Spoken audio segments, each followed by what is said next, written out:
Tonight on CTV News at 11:30. Canada's new bail reforms have been given royal assent on Parliament Hill.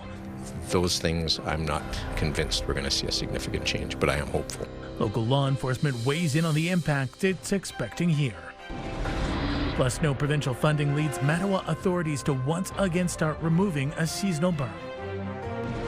And school is now over, and authorities want you to be safe at those summer jobs this year. You're certainly excited about the paycheck, but it's also good to make sure that you know what is safe work. We'll have more on the new campaign being geared to students. CTV News at 11:30 with Ian Campbell and Tony Rima with weather. Good evening. Thanks for staying up with us. The federal government says new bail reforms under Bill C-14 have now received royal assent and will come into effect July 15th. CTV's Lydia Chubak has more on the impact or lack thereof they're anticipating in Timmins. Timmins police say they continue to deal with breaches of bail conditions and missed court appearances, a pattern federal officials say Bill C-14 is designed to address across Canada. The new Bail and Sentencing Reform Act aims to strengthen the criminal code for violent and repeat offenders. One aspect expands reverse onus, meaning accused people must demonstrate why they should be released on bail rather than the Crown having to justify detention. Much of what we've seen will hold people accountable. Certainly specifically when it comes to sureties, when it comes to things like reverse onus requirements on offenders who continue to offend when they've been released. Despite the new law, Lucky says the day-to-day reality for Timmins police is expected to remain largely the same. Much of this is to address repeat violent offenders, and it's the repeat or prolific offenders that we deal with that the public are really frustrated with. Whether it's our businesses, our neighborhoods, those things, I'm not convinced we're going to see a significant change, but I am hopeful. Still, Lucky says the new bail reforms are among the most significant he has seen in recent years. He says their impact will be measured over time through national data and local court outcomes. Lydia Chubak, CTV News, Timmins. A North Bay man has been charged in connection to a disturbance at the hospital. It happened at the North Bay Regional Health Center on June 16th. Police say a man was said to be trying to get into a secure area and threatened to set fire to the facility. Police say the 31-year-old man was in possession of fire-starting items. He is being charged with mischief, assault, and other fire-related charges. Ontario Provincial Police are looking for the public's help after a break-in in Papineau-Cameron Township. Police released this footage of two suspects entering a garage on Papineau Road last weekend. The two individuals were wearing masks, dark clothing, and were carrying backpacks. The Sudbury Casino is being fined for not catching a gambler who was using fake ID. Gateway Casinos will have to pay $12,500 after the teen was able to gamble on multiple occasions using a friend's driver's license. The teen was caught after his mother reportedly called the casino warning them her son might be there. Gateway appealed the fine, arguing it took reasonable steps to verify age and acted to remove him as soon as it was notified. The incidents took place April 6th to the 8th of last year. The town of Mattawa will soon start removing the berm it built along Mattawa Street during spring flooding to protect infrastructure, homes, and roads from the Mattawa River. In a letter to the community, its mayor explains this is the third time in 7 years the town has had to construct a berm. Mayor Raymond Belanger says provincial authorities were approached in hopes of building something more permanent, and it had the support of the area's MPP. He goes on to write, in part, we have just been advised that the ministry will not be taking delegations at this year's AMO conference, and as such, we will not have the opportunity to make our presentation this year. Belanger goes on to say in the absence of any financial support from the province, they'll be once again removing it. A historic signing ceremony in Espanola today, a first-of-its-kind partnership to advance long-term care. The Memorandum of Understanding brings together the Whitefish River First Nation, Sagamok Anishinaabeg, the town of Espanola, and the local hospital to build a new long-term care facility. We reside in an area only 29 kilometers from Espanola, and many of our community members have either gone to school here, have shopped here, so it actually creates a sense of comfort knowing that we can create a project like this long-term care home for not only our community, but for the town of Espanola and Sagamok and Anishinaabe. Partnership came to fruition by the town of Espanola offering some land for a project for a long-term care expansion, knowing that we have a wait list of 130 people with only 32 beds to be able to occupy that wait list. The town of Espanola is providing 19 acres of land from the hospital for the new facility as part of the partnership. An Northern Ontario doctor is among a list of famous Canadians that have been honored at the highest level in the country. It's a privilege for me to present these honors for the very first time for me as Governor General.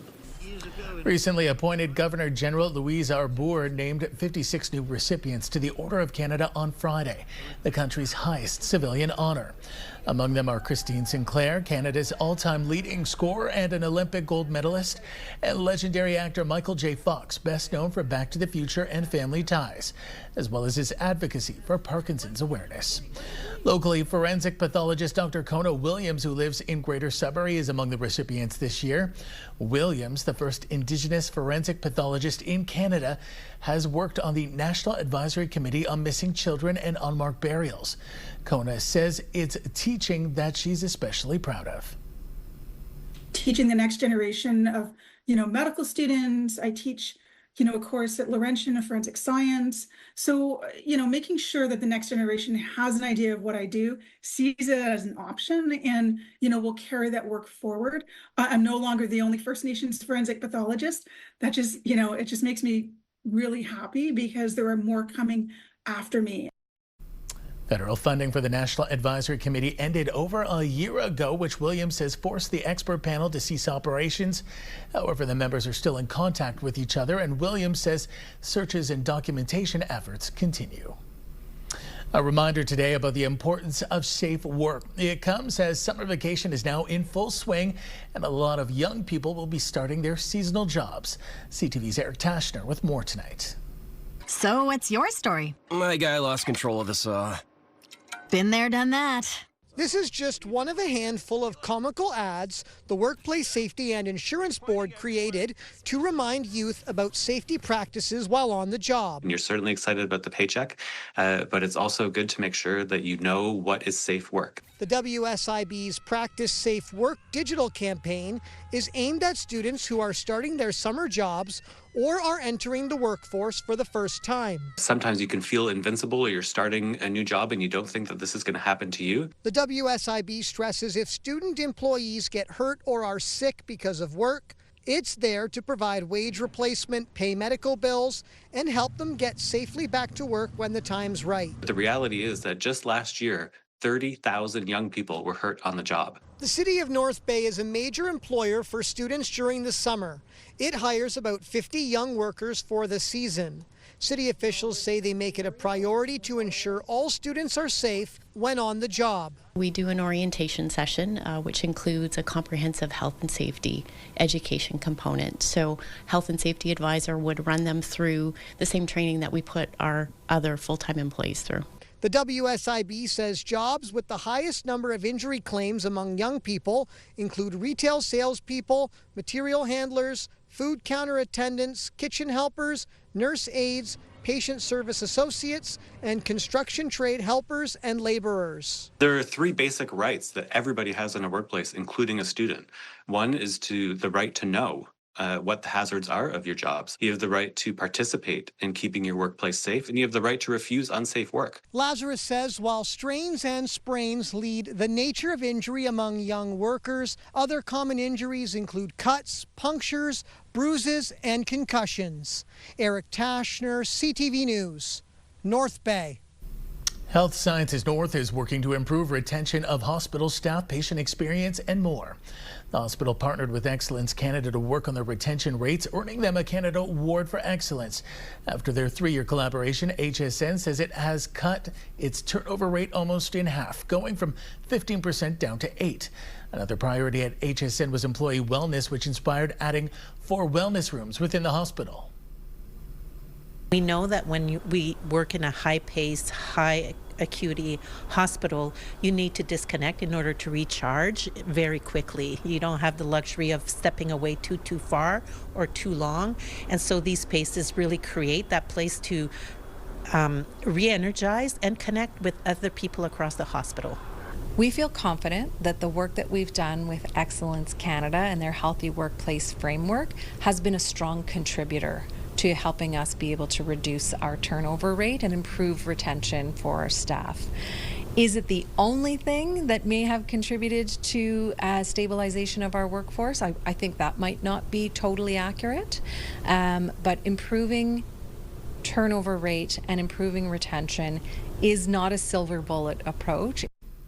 Excellence Canada says the transformation at HSN so far has been a great learning experience for other health organizations. Time now for a short break here on CTV News. Coming up, Tony, we'll have our full weather forecast. For now, a look at the current conditions, and we're looking not too bad. We're heading into some warm temperatures this weekend. 17 in Kapuskasing and up in Timmins and Temiskaming Shores. Definitely our hot spot, along with Sudbury and Parry Sound. We've got clear skies in the Tri-Cities in North Bay. 13 in Sault Ste. Marie. 12 up in Wawa. We'll have more details coming up after this. When you see it happen, send it to CTV News. Text 10400 from your screen to ours. Text 10400. Good evening, everyone. Now your main weather and clear skies across our broadcast region. Right now, looks pretty nice. And into tomorrow, sun, cloud, and a chance of an odd shower or two, especially through Sault Ste. Marie. Your Highway 17 corridor stretching into Sudbury, North Bay, even Timmins, Temiskaming Shores, the odd shower or two. Sunday, we start to see a little bit more clearing in through Sault Ste. Marie, along with Wawa, and temperatures, well, they're going up. Let's take a look at your 7-day weather forecast, starting with Sudbury, Nickelbelt tomorrow. Well, 25 degrees above normal, and things just go up from there. Take a look at the board. 27's on the board. Some showers in through Tuesday. 30, even warmer. Canada Day Thursday, Friday, a mix of sun and cloud. We're entering a heat wave, folks. Sault Ste. Marie, Algoma tomorrow, a chance of rain, and then after that, well, overcast skies, a chance of shower activity in through Monday, Tuesday. Same for Wednesday, a little bit more clearing on Canada Day. Heading on over now in through Timmins, Cochrane, and Kapuskasing, 30% chance of showers. We're starting to get a little bit of sunshine, though. Sunday looks just beautiful, 28 when it should be 24 this time of year. Next week, well, things become a little bit more unsettled. Some rain on the way. Wednesday, sun, cloud, and shower activity. 31 degrees as your daytime high. And on Thursday, 30 degrees and a chance of rain. In through Temiskaming Shores and Kirkland Lake, well, sun, cloud, and of course some rain coming in at 27 degrees. It's going to be humid too. Sunday looks like just a beautiful day to do something outside. On Monday, 28 degrees. Unsettled conditions, more rain on Tuesday. Wednesday, Canada Day, beautiful, 31 degrees, but there is a chance of rain. And the heat wave continues on Thursday, 1 degree cooler on Friday. And finally, your 7-day weather forecast for North Bay, West Nipissing. Tomorrow, a chance of showers. We're starting to see some clearing, though. Sunday, it looks great, right? Monday, increasing cloud cover, a chance of rain. The temperature starts to go up even more so on Tuesday. Look at Canada Day, 31 degrees, sun, cloud, and a chance of shower activity. Thursday, it looks beautiful at this point, 31 degrees, beautiful sunshine there. And Friday, 28 degrees and a chance of rain when it should be 24 degrees this time of year. Ian, it's back over to you. Thanks, Tony. Well, if you've ever watched any sports on TV or scrolled your phone lately, you've probably been inundated with ads for online gambling sites. Now, the provincial minister tasked with overseeing gambling is considering new restrictions on how those sites can market to people looking to test their luck. CTV Siobhan Morris reports. The potential for greatness. They've become inescapable. Scrolling on your phone or settling in front of the TV. Every time you open up the sports, it hits you in the face. There's way too many of them on TV right now. Every couple ads, every second ad, it's a gambling. It's something Ontario's minister responsible for gaming has noticed too. With more and more gambling happening online, the way we talk about it has changed. If we're not paying attention to the data and how that language is being spoken, the volume it's being spoken in, and the frequency in which it's reaching problem gamblers, then we could have a problem on our hands. Cho is considering new restrictions on ads for online gaming. He's consulting with experts. We're worried about whether we are basically just creating a generation of gambling addicts. Ads spiked in 2022, right after Ontario opened the door to private betting. Then came skyrocketing calls to the province's mental health and addictions helpline. Among boys and men 15 to 24, researchers noted a 317% increase. For men aged 25 to 44, that jump was 108%. Experts say teenagers are most susceptible to gambling addiction. Sports betting now packing dozens of opportunities into a single game isn't helping. It makes the gambling more like a slot machine. An instant mini thrill, no trip to the casino required. Trying to practice here, Wayne. A few years ago, the province banned celebrities and athletes who'd appeal to youth from gambling ads, unless they're talking about safer practices. Ontarians who ban themselves from brick and mortar casinos can also block their access to online gaming through a tool called BetGuard. Critics say it's not enough. They prey on young people. They prey on, frankly, kids. They prey on people who are having a tough time. Ontario Liberals tried and failed to shut down ads for online gaming entirely. We're in a public health crisis. The first thing we can do is to actually reduce the advertising. Cho is looking at the United Kingdom. No gambling ads from 5 minutes before a sports match until 5 minutes after the last whistle. Nigel Turner is a fan. He'd like more honesty from ads, too. This is about having fun with your money, not about making money. And I feel there's too much of a focus on how much you're going to win. Cho wants some time to get this right, but promises an update soon. I've gone through this with family in terms of problem gambling online, and I know that days matter on this. Siobhan Morris, CTV News. A Sudbury-based nurse practitioner has created an AI-powered app that records medical appointments and generates plain language summaries, so patients can understand and remember what their doctor told them. CTV's Lindsay Alick reports. Nicole Welsh has been a nurse practitioner since 2009 and says she created Waluma, the AI-powered app, because she saw how many patients were struggling. I've been writing down, okay, this is what high blood pressure is. I want you to go to mayoclinic.com or, Diabetes Canada. And so writing down on little Post-its what I would like patients to go home and then find, or I'm printing out pages of information for them, and hoping that they go home and they get that information correctly. She says often patients would leave appointments confused, overwhelmed, or unable to explain their diagnosis to a family member. Now she says all they have to do is press record. And then in the app, there's a button to analyze the visit. So it creates an AI-generated summary of the visit. So there's a section for when the next follow-up is, what they talked about with their provider, what medications have changed or stayed the same. And then when you go to the bottom of that page on the app, there's another section that says link to resources. And so if they click on that, then it'll take them straight to the websites that I would want them to go to. The adoption of AI in healthcare, I mean, it's pretty stunning, the scope, the speed, and the promise that comes from it. Dr. Alex Anawadi is an emergency room physician and professor with Nossum University. And while he can't comment on the app itself, he says the potential with AI is there, but he has concerns. It's really worth being excited about. Like, imagine a patient having access to all of their health data through a single AI platform, right? Imagine a provider in a remote community like in Northern Ontario with AI-supported decision tools that can extend, specialist reach. So the upside is really enormous. But the one thing that keeps me worried about this technology is this understanding of what a digital divide is. He says the way the technology is developed and implemented sometimes leaves certain populations out of the equation. What he would like to see is socially accountable AI that reflects the best interests of the population. Lindsay Alex, CTV News, Sudbury. Thanks, Lindsay. By the way, the app is available in French and English and also prioritizes Canadian resources. Canines in Greater Sudbury have a new reason to wag their tails today.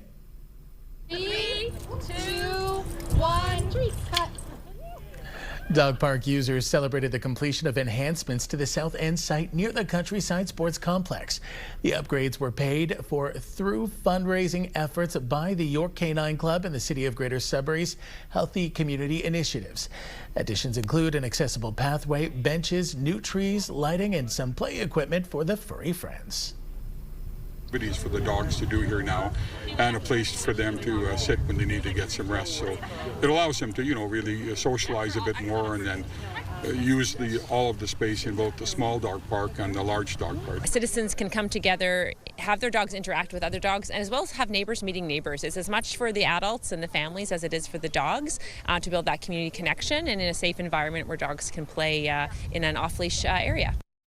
There are 3 off-leash dog parks across the city with plans for a 4th to be created in the valley in the near future. There's more to come tonight on CTV News, but first let's go to a live look at the International Bridge facing Sault Ste. Marie, Canada. This shot courtesy of the Bridge Authority. Just a reminder, the bridge will be closed to vehicle traffic for a couple of hours Saturday morning during the 36th Annual International Bridge Walk. It's looking like some beautiful weather out there this evening. Stay with us. You're watching CTV Northern Ontario.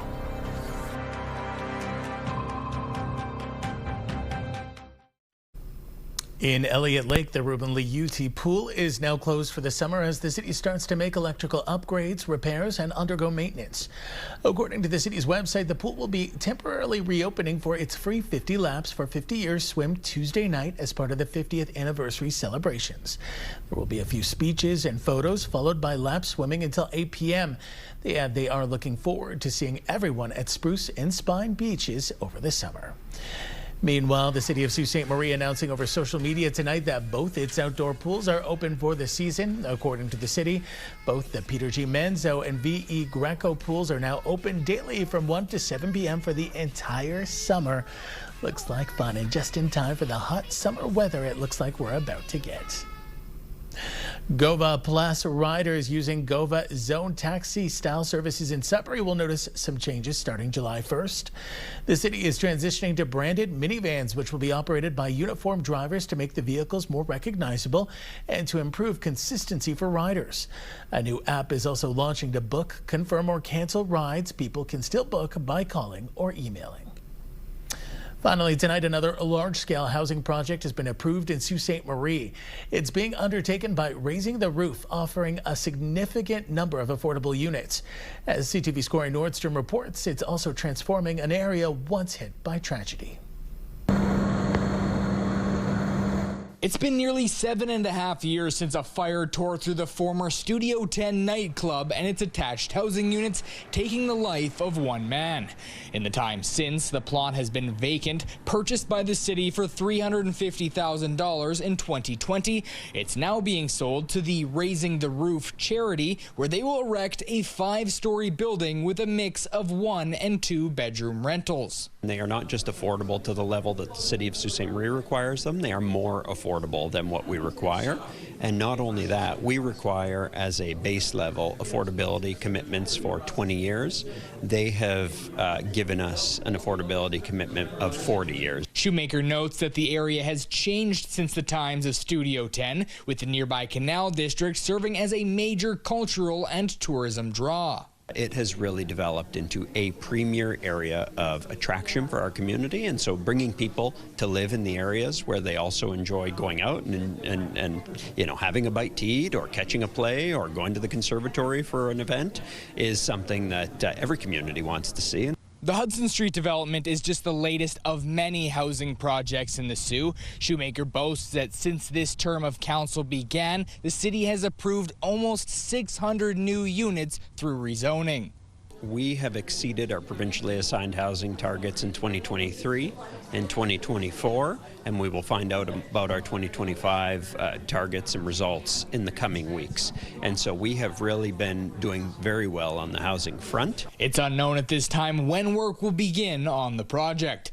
Corey Nordstrom, CTV News, Sault Ste. Marie. That takes us to the end of our newscast this Friday night. Happy Heritage Days for those of you celebrating in Elliott Lake. For the latest news anytime, remember you can head to our website, ctvnewsnorthernontario.ca. And don't forget, we're on YouTube now. Search CTV, find us under the CTV Northern Ontario feed. And once you're there, don't forget to subscribe to the local stream. I'll be back with your next news for the North Monday night. Until then, thanks for watching. Happy weekend. Good night.